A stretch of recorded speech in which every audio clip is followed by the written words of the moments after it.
کے ساتھ سنیں۔ اللہ کے نبی صلی اللہ علیہ وسلم کے واقعات میں سے یہ ہے، جب آپ صلی اللہ علیہ وسلم کچھ فرمایا کرتے تھے، صحابہ ایسے سنتے تھے، معلوم یہ ہوتا تھا کہ ان کے کندھوں پر پرندے بیٹھے ہوئے ہوں۔ سوچئے کتنی سنجیدگی رہی ہوگی، اس لیے بیٹھ جائیں۔ الحمد لله حمدا كثيرا طيبا مباركا الذي جعل الحق سراجا منيرا والصلاة والسلام على سيد الأنبياء والمرسلين أما بعد. قال الله تبارك وتعالى في كتابه المجيد والفرقان الحميد: اقرأ باسم ربك الذي خلق. وقال النبي الكريم صلى الله عليه وسلم: خيركم من تعلم القرآن وعلمه. صدق اللہ العظیم وصدق رسولہ النبی الکریم۔ حضرات محترم، سامعین کرام، پردہ نشین ماؤں اور بہنوں، آج کا ہمارا یہ جلسہ قرآن مجید کی نسبت سے قائم کیا گیا ہے۔ آپ کو یہ بات معلوم ہونی چاہیے کہ نسبت سے چیزوں کی اہمیت بڑھ جاتی ہے۔ قرآن کی نسبت جب لکڑی سے ہوتی ہے تو وہ رحل کہا جاتا ہے، اور جس رحل پر ہم اور آپ قرآن رکھ کر پڑھتے ہیں، اس رحل کو یعنی کہ اس لکڑی کو سینے پر لگائے رکھتے ہیں۔ ہم لکڑی پر بیٹھے ہوئے ہیں، لیکن جب لکڑی سے آپ نے قرآن کا رحل بنا لیا تو قرآن کی نسبت کی وجہ سے اس رحل کی عظمت بڑھ گئی۔ ہم اور آپ اس رحل کو قرآن کے ساتھ سینے سے چمٹائے ہوئے رہتے ہیں۔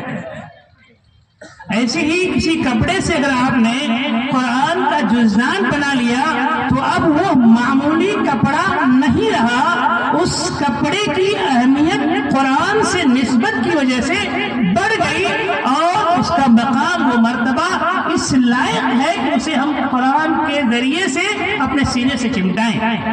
مطلب یہ ہے قرآن کی نسبت کی وجہ سے ان تمام چیزوں کی اہمیت بڑھ جاتی ہے۔ یہ جلسہ قرآن کی نسبت سے قائم ہوا ہے۔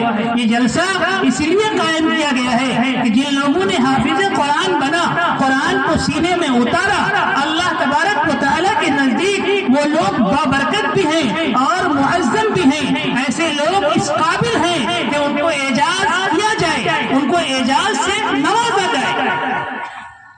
ہم اور آپ یہ جانتے ہیں جب قرآن مجید نازل ہوا تو اللہ تبارک و تعالیٰ نے ارشاد فرمایا: اقرأ باسم ربک، اے محمد صلی اللہ علیہ وسلم اللہ کے نام سے پڑھیے۔ پڑھنے کے لیے کہا گیا، پڑھو، لیکن اس شرط کے ساتھ تمہیں پڑھنا کیا ہے؟ کچھ بھی پڑھو، دین پڑھو، دنیا پڑھو، سائنس پڑھو، جو پڑھنا ہو پڑھو، لیکن تمہیں ایک بات کا خیال رکھنا ہے، باسم ربک، اپنے رب کو نہیں بھلانا ہے۔ اگر تم پڑھ رہے ہو، سائنس پڑھ رہے ہو، اللہ کو یاد رکھو۔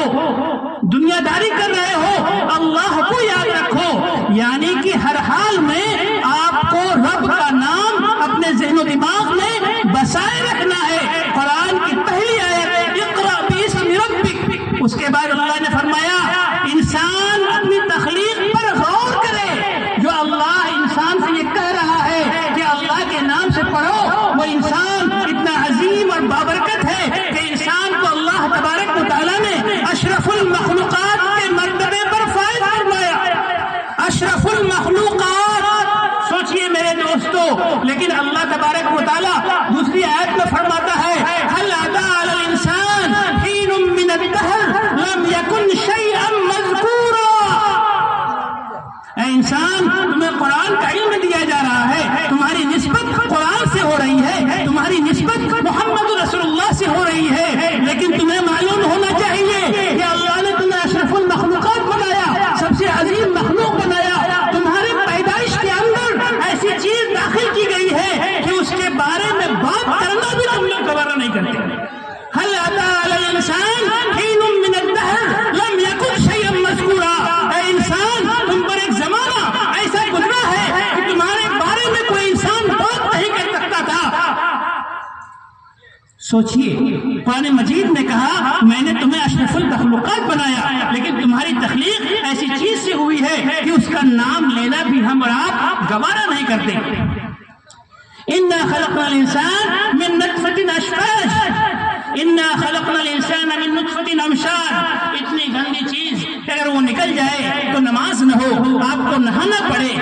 گندی چیز اگر وہ نکال جائے تو آپ مسجد میں داخل نہیں ہو سکتے۔ اللہ تبارک و تعالیٰ نے میاں اور بیوی کے مخلوق نطفے سے انسان کو بنایا، انسان کی تخلیق فرمائی اور اس کو اشرف المخلوقات کے مرتبے پر نازل فرما دیا۔ یعنی تمہاری پیدائش ایک گندی چیز سے ہوئی، اس کا ذکر بھی تم لوگ نہیں کرتے ہو، اس کے بارے میں بات بھی نہیں کرتے ہو، لیکن اللہ تبارک و تعالیٰ نے تمہیں گندی چیز سے پیدا فرما کر کے اشرف المخلوقات بنا دیا۔ کیوں بنایا؟ نبتلیہ، ہم تمہیں آزمائیں گے، ہم تمہیں آزمائیں گے کہ ہم نے تمہیں پیدا تو کیا، ایسی چیز سے پیدا کیا جس کے بارے میں تم خود بات کرنا گوارا نہیں کرتے، لیکن ہم نے پیدا کیا، اشرف المخلوقات بنایا تاکہ تمہیں ہم آزمائیں گے کہ تم دنیا میں آئے ہو اللہ کو مانتے ہو کہ نہیں مانتے، تم دنیا میں آئے ہو رسول کی اطاعت کرتے ہو کہ نہیں کرتے ہو، تم دنیا میں آئے ہو اللہ کے نبی نے جو راستہ بتایا ہے اس راستے پر چلتے ہو کہ نہیں چلتے ہو۔ فَجَعَلْنَاهُ سَمِيعًا بَصِيرًا، اللہ نے پیدا کیا، پیدا کر کے چھوڑ نہیں دیا۔